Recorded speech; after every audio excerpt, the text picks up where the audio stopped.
Andro natao iaonan'ny orinasa sy ny mpianatra ny alarobia lasa teo ho andrareo teo anivon'ny Institut Universitaire Professionnel GSI hetsika tafiditra ihany koa ao anatin'ny fankalazana ny 70 taona ny orenan'ny sekoly ity hetsika ity tafiditra ihany koa ao anatin'ny andro iraisam-pirenena ho an'ny fanabeazana.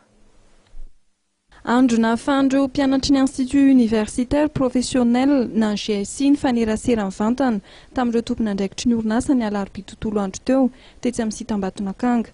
Fotoana ihany koa nanazavandreo orinasa nasaina ny mombamomba ny sehatra amin'ny ankapobeny ary indrindra ny sehatra misy azy ireo avy. Afaka nametraka fanontaniana ihany koa ireo mpianatra nandritra ny hetsika izay tafiditra indrindra ny fankalazana ny 70 taonan'ny sekoly ary koa fanamariana ny andro iraisam-pirenena ho an'ny fanabeazana.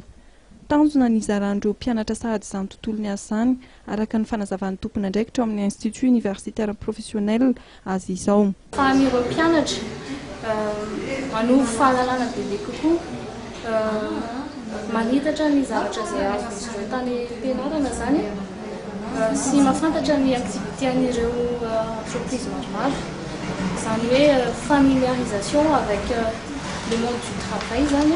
Liana tamin'ity andro ny fionan'ny orinasa sy ny mpianatra tirateo ireo mpianatra izay nahatsapa fa zava-dehibe amin'ny fianaran'izy ireo ny fionana toy izao.